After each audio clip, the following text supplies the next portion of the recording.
여러분이 잘 아는 진리입니다. 그것은 다른 것이 아니라 주님을 믿는 것은 주님과 함께 사는 것이다. 이 깨달음을 얻고 나서 얼마나 또 자유함을 얻었는지 모릅니다. 그리고 이 주님과 함께 살다 보니까 이 떡하니 주님이 믿어지는 것이 또 저의 체험이기도 합니다. 저는 최근 몇 주간 기독교 신앙의 핵심이 무엇일까 이런 고민을 한 적이 있습니다. 그래서 기독교 신앙이란 무엇인가를 깊이 성찰하면서 또 기도하면서 또 어느 교수님의 도움을 받아서 깨달음을 정리해 보았습니다. 그것은 다른 것이 아니라 기독교 신앙의 핵심은 예수 그리스도를 구주로 믿고 그리고 예수님의 영이신 성령님 안에서 그 삶을 사는 것, 그것을 터득하는 것이 기독교 신앙의 핵심이다. 이런 생각이 들었습니다. 여러분, 성령님은 그리스도의 영이십니다. 곧 예수 그리스도가 당신 대신에 보내신 영이죠. 그래서 예수님은 제자들과 함께 이 땅에서 사셨는데 그 제자들과 함께 육신의 몸으로는 사실 수 있지만 이제 예수님은 천국에서 하늘 보좌 우편에 계시지 않습니까? 그러니까 인간들과 함께 하실 수가 없죠. 그래서 예수님 대신에 보내신 영이 바로 성령님입니다. 그래서 예수님을 믿는 사람에게는 다 성령을 선물로 주셨죠. 그래서 우리 안에는 성령이 내주하시고 성령께서 우리 삶을 이끌어 가신다라는 것을 우리는 잘 알고 있습니다. 사실 우리가 예수 그리스도를 처음 믿을 때 그때를 생각해 보면요. 믿는 것, 내가 믿은 것 아닌가 이런 생각이 드는데 결코 우리 자신 스스로가 예수님을 믿은 게 아닙니다. 그때부터 그리스도의 영의 이끄심이 있었다라는 거죠. 그래서 우리는 그리스도의 영에 이끌려서 예수 그리스도를 믿었고 또 그리스도인이 되었다고 볼 수 있겠습니다. 그래서 그리스도의 영이신 성령 안에서 우리는 하나님의 자녀가 되었고 또 그 가운데 하나님의 사랑과 은혜를 맛보는 그런 어떤 삶을 살게 된 것입니다. 그러니 이 그리스도인의 삶의 핵심에는 뭐가 있습니까? 성령님이 계시고요. 성령님이 인도하시고 성령님께서 역사하시는 그 모습이 중심이 되는 것입니다.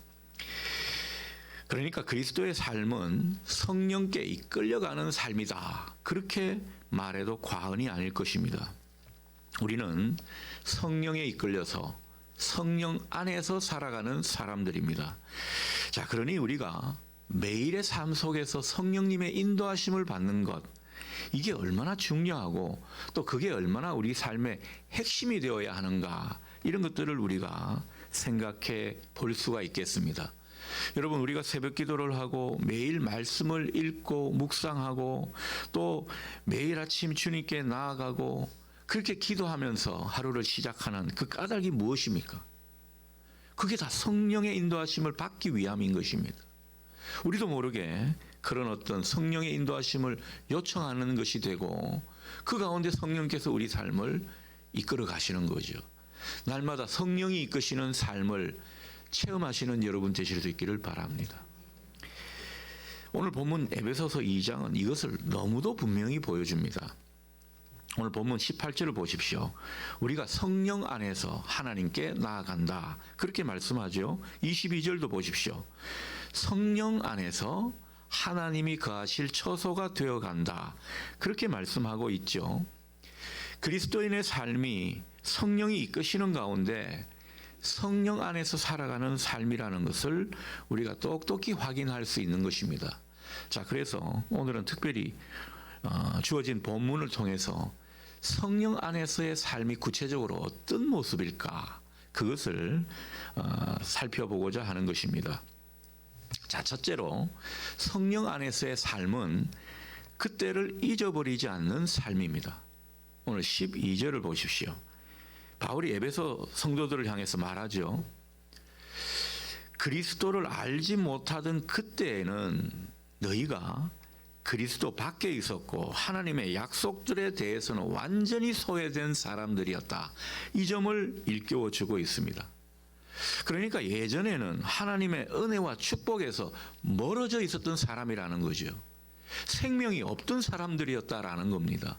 그런데 이제는 어떻게 되었습니까? 생명 있는 자가 되었고, 그리고 하나님의 은혜와 축복을 받아 누리는 그런 인생이 되었다라는 것입니다. 13절을 보십시오. 주님의 그 보혈의 공로로 말미암아 하나님과 가까운 사이가 되었다고 하죠.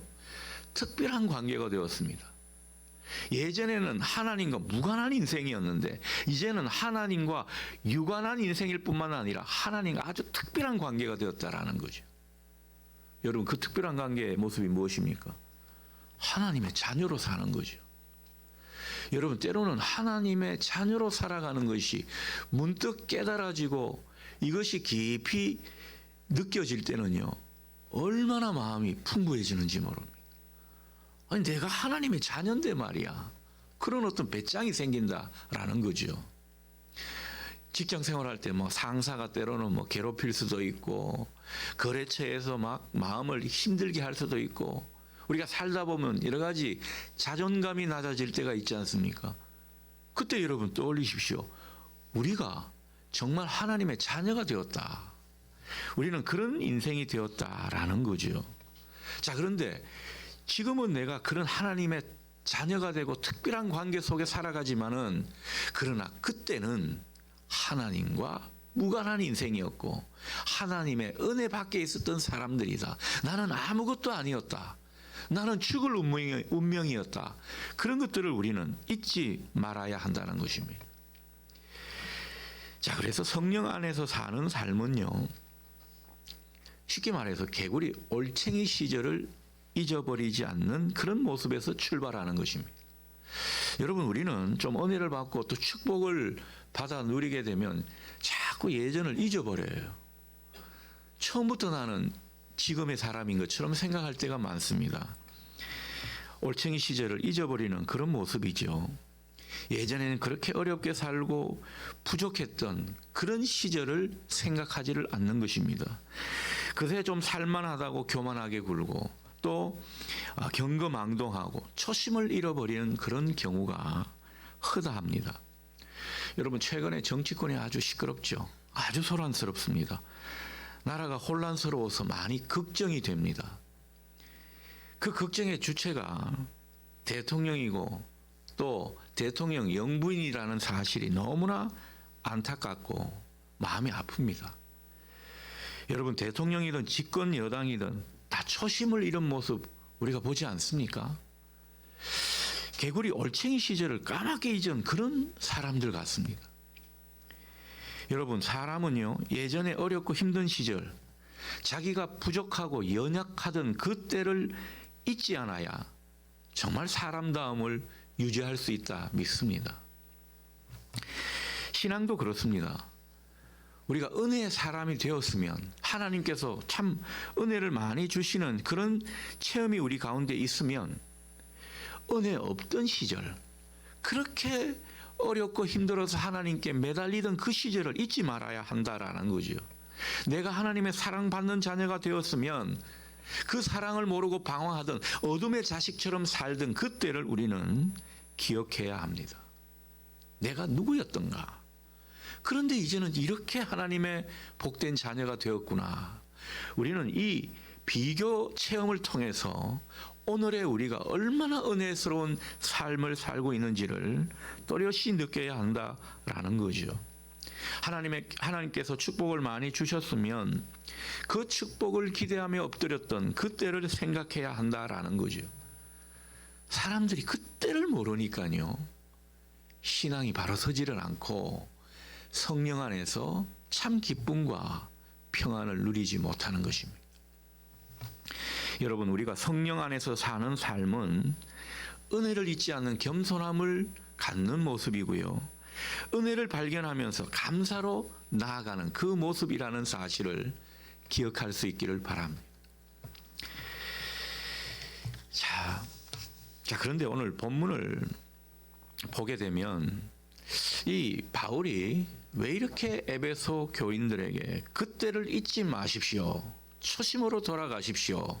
이렇게 말하고 있는지 우리가 보게 됩니다. 여러분, 왜 이렇게 초심으로 돌아가라, 그때를 잊지 마십시오, 이렇게 말하고 있는 것입니까? 그것은 오늘 전체 문맥을 보게 되면 우리가 느낄 수 있습니다. 바로 에베소 교인들이 화평하지 않았기 때문입니다. 서로 다투고 갈등하는 모습이 에베소 교회 가운데 있었기 때문입니다. 그래서 본문은 14절 이후에 주로 무엇을 말씀하고 있습니까? 화평을 말씀하고 하나됨을 이야기하고 있습니다. 14절 상반절, 그는 우리의 화평이신지라, 그렇게 말씀하죠. 15절 하반절에도 보면 이 둘로 자기 안에서 한 세 사람을 지어 화평하게 하시고, 18절 둘이 한 성령 안에서 하나님께 나아가게 하려 하십니다. 여러분, 이런 성경 구절을 보면 에베소 교회가 어떤 상황이었구나 짐작이 가시죠. 당시 에베소 교회 모습이 평화가 없고 분쟁이 일어나고 갈등하는 그런 상황이었다는 것을 우리가 짐작할 수 있습니다. 여러분, 우리가 믿는 주님은요, 우리의 화평이십니다. 주님은 모든 분쟁과 갈등을 막고 평화를 우리에게 이루어 주시는 분이신 것이죠. 주님은 하나님과 사람 사이에 막힌 담을 허물으셨습니다. 그래서 하나님과 사람 사이에 화해를 일으켜 주신 분이십니다. 원수 관계에 놓인 사람들, 그 사람들 사이에 놓여 있는 그 마음의 장벽을 무너뜨리시면서 하나로 만드신 분이 바로 우리가 믿는 주님이십니다. 그래서 주님은 화평이시라, 우리가 이렇게 말씀하고 있는 거죠. 여러분, 세상의 권세자들은요, 사람들을 나누고 고립시키는 그런 일들을 주로 많이 합니다.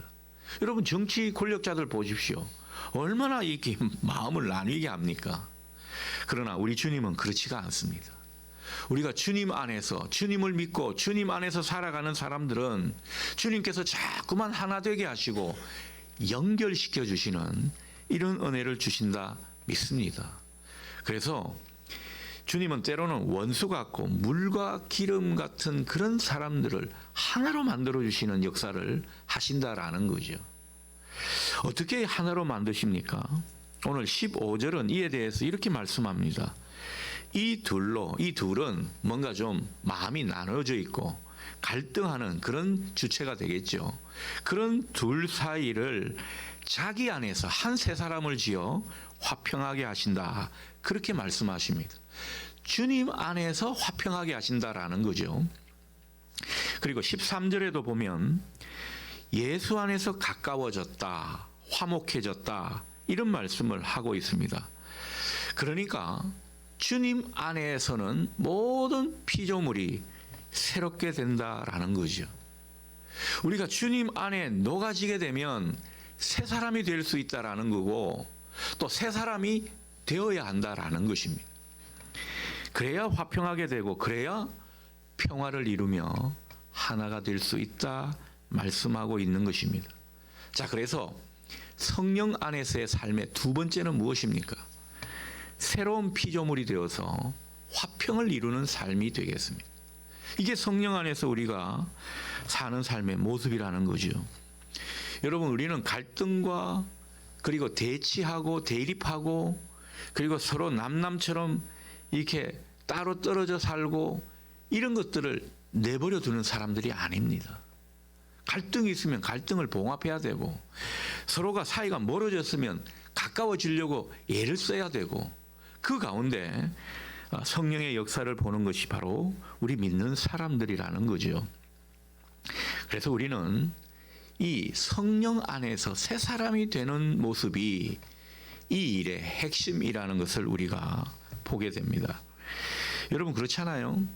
내가 안 바뀌고 또 내 상대가 안 바뀌는 그런 모습이 있는데 어떻게 화평을 기대하겠습니까?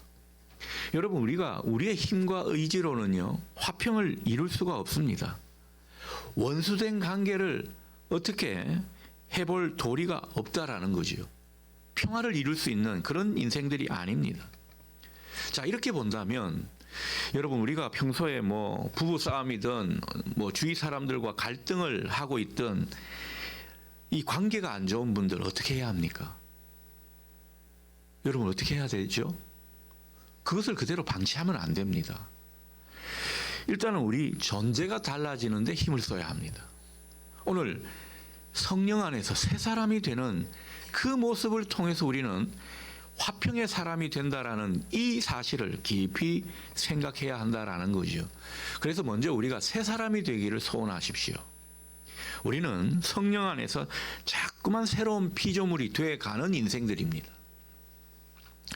우리가 주님의 말씀을 믿고 받아들이는 가운데 성령님이 우리를 이끄시면 우리는 얼마든지 새 사람이 되고요, 새로운 피조물이 되어갈 줄 믿습니다. 우리가 새 사람이 되니까 어떻습니까? 원수도 원수같이 보이지 않는 거예요. 대면대면하는 사이가 가까워지게 되는 겁니다. 우리가 새로운 존재로 날마다 거듭나게 될 때, 성령 안에서 그런 존재됨을 우리가 이루어가게 될 때 우리가 가는 곳은 평화를 이루게 되고 화평의 공동체가 될 줄 믿습니다. 그래서 남 탓하지 마십시오. 다른 사람 뭐라 하지 않기를 바랍니다. 내가 새 사람 되면 됩니다. 그리고 상대도 새 사람 되기를 구하십시오. 성령 안에서 말이죠. 그러면 그것이 천국이 되는 것입니다. 우리는 하나님 나라를 이루어가는 사람들입니다. 그래서 다른 사람들이 막 바뀌기를 원하는데 여러분, 우리가 계속 바뀌어야 하는 것입니다. 막 이러면서 손가락질하죠. 자신을 봐야 됩니다. 저도 비난하고 싶은 사람 때로는 있고, 여러 가지 어떻게 보면은 저렇게 하면 안 된다고 욕을 해주고 싶은 사람도 있죠. 근데 그럴 때마다 저를 봅니다. 정치권 제가 이야기합니까?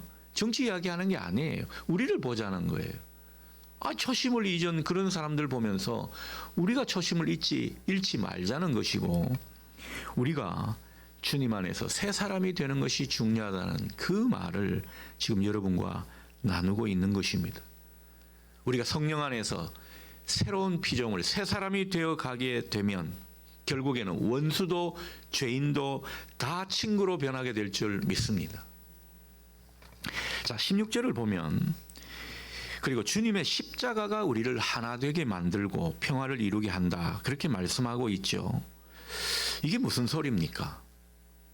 우리가 성령 안에 있으면 자연히 그리스도의 희생과 용서와 사랑을 생각하게 된다라는 거죠. 여러분, 성령님은 어떤 분이신가? 주님을 자꾸만 생각나게 하시는 분이십니다.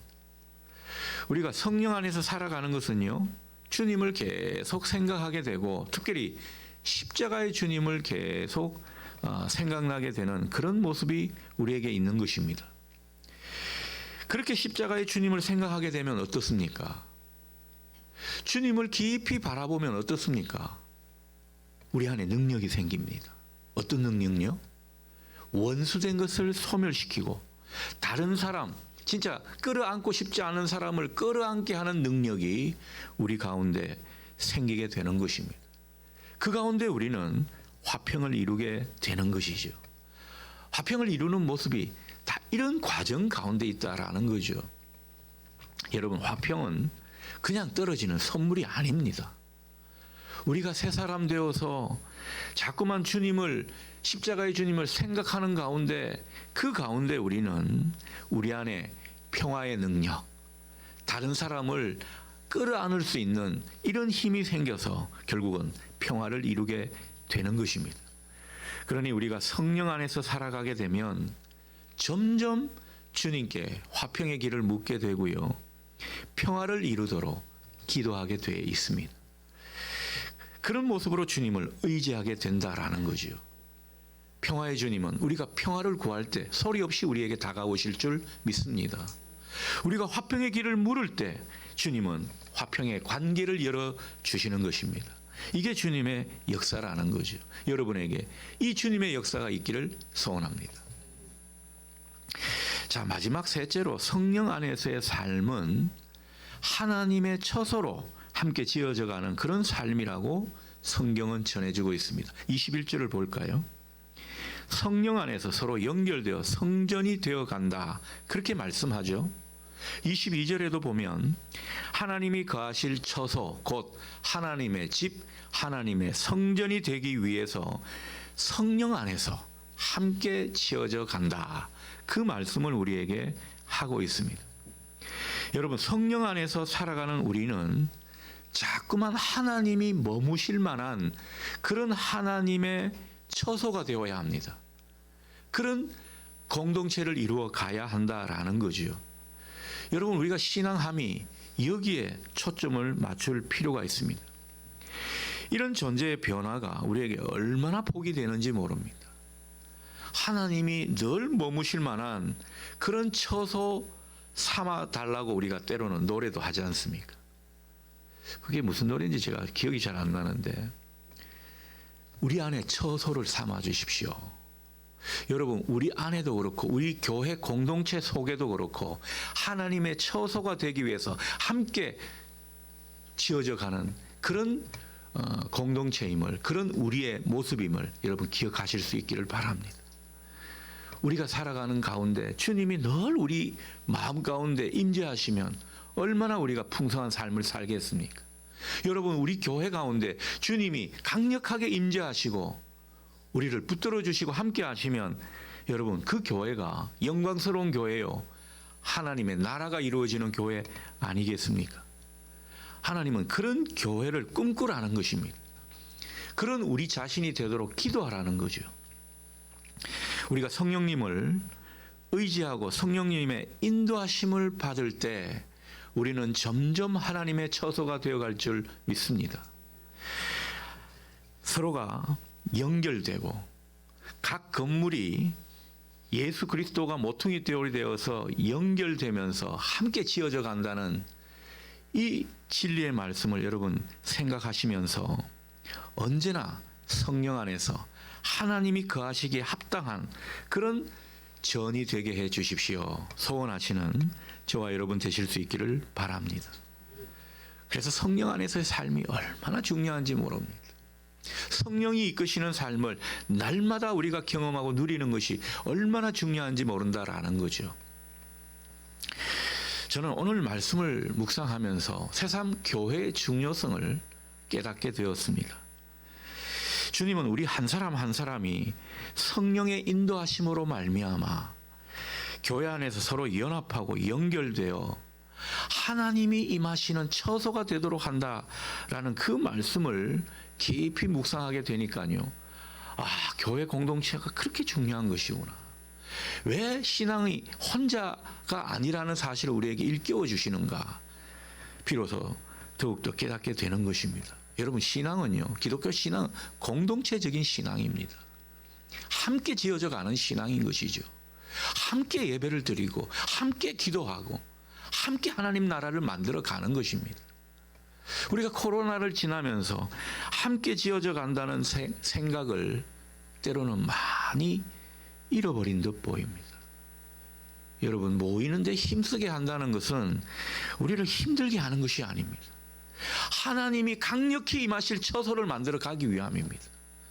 여러분, 이 사실에 아멘 하십니까?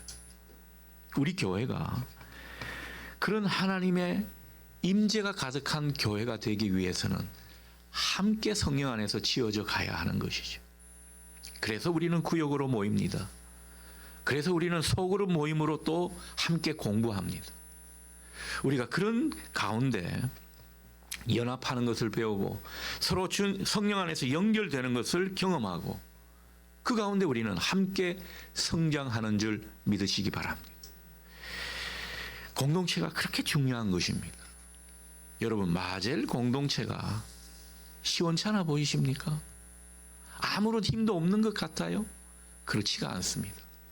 우리가 함께 지어져 가는 모습 가운데 우리 가정을 변화시키고요, 교회에 하나님의 놀라운 은혜를 경험하게 되고요, 여러분의 일터가 바뀌는 역사가 있게 될 줄 믿습니다. 우리가 그 함께 지어져 가는 모습 가운데 하나가 되어야 될 줄 믿습니다. 우리가 성령 안에서 살다 보면 우리는 은혜를 잊지 않습니다. 새 사람이 되어서 화평을 자꾸만 이루게 됩니다. 하나 되어 가는 그런 새 사람으로 살게 되는 것입니다. 그리고 함께 공동체 속에서 하나님이 거하실 만한 아름다운 처소가 돼 가는 것이죠. 여러분, 이렇게 살면서 하나님이 주시는 풍성한 삶을 누리는 것, 이게 성령 안에서 사는 삶의 귀결되는 모습인 것입니다. 여러분, 이런 의미에서 날마다 성령 안에서 사는 여러분 되실 수 있기를 축복합니다. 하나님이 예비하신 은총을 누리게 된다는 거죠. 어떤 분은요, 그런 비유를 들 수 있겠습니다. 시간이 있으니까. 어떤 분은 굉장히 부자인데도 재산이 많아요. 얼마든지 누릴 수 있는 것들이 있습니다. 그런데 꾀죄죄하게 입고 다니고, 그리고 다른 사람들한테 너무 인색하고, 본인도 목구멍이 포도청인 것처럼 그렇게 사는 분들이 있습니다. 재산은 많은데 말이죠. 누리는 삶이 아닌 것이죠. 여러분, 우리도 그럴 수가 있어요. 우리는 예수 그리스도라는 보배를 우리 안에 소유한 사람들입니다. 성령 안에서 얼마나 풍성한 삶을 누릴 수 있도록 하나님이 만들어 놓으셨는지 모릅니다. 우리는 되게 부자예요. 우리는 얼마나 행복할 수 있는 가능성이 있는지 모릅니다. 그런데 날마다 우리는 울적해하고 불행해하고 비관해하고 부정적인 마음이 든다면, 여러분, 앞서 예를 들었던 뭐라 그럴까요? 그런 절부처럼 사는 모습 아닐까요? 그렇게 살지 마시기를 바랍니다. 우리 앞에 어떤 일이 펼쳐지고 있든, 어떤 어려움 가운데 놓여 있든, 하나님의 능력은 우리를 웃게 만들고 행복하게 만드실 줄 믿습니다. 우리 삶을 풍성하게 만든다라는 거죠. 여러분, 우리가 어떤 일을 만나고 또 여러 가지 상황에 부딪혀서 자꾸 우울한 기분이 들고 안 좋은 생각에 빠지는 것은 사탄이 우리를 속이는 것입니다. 거기에 넘어가지 마십시오. 우리는 성령 안에서 날마다 주님이 주시는 풍성한 삶을 누릴 수 있는 사람인 것입니다. 성령 안에서 우리가 하나가 되어가고 함께 하나님의 처소로 지어져 간다. 이것을 또 깊이 생각해 보니까요, 그만큼 교회 공동체가 하나님을 체험하는 공간으로 만들어가는 그런 뜻으로 들립니다. 그러니까 하나님의 처소가 우리가 되어가는데 함께 힘을 쓰면 하나님께서 이 공동체 속에서 계속 하나님의 은혜와 하나님의 임재와 하나님의 나타나심을 경험하게 해주신다는 그런 뜻이 된다라는 거죠. 여러분, 우리가 하나님의 임재를 보고 하나님의 능력과 역사를 경험하는 그런 은혜를 보게 되는 것, 얼마나 복입니까? 우리에게 그 은혜를 주시겠다라는 거죠.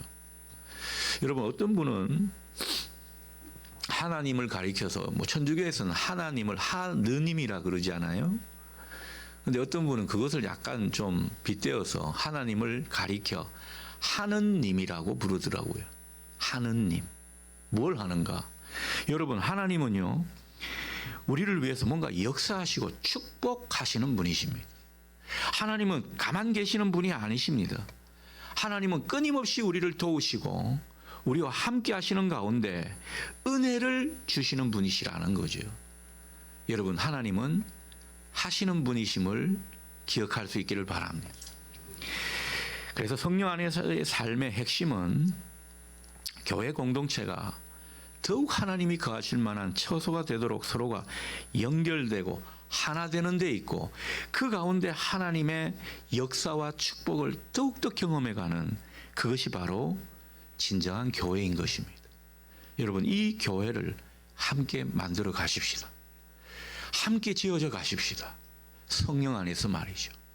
여러분에게 새로운 은혜와 하나님의 새로운 역사가 눈앞에 펼쳐지기를 주님의 이름으로 기원합니다. 아멘. 기도하겠습니다.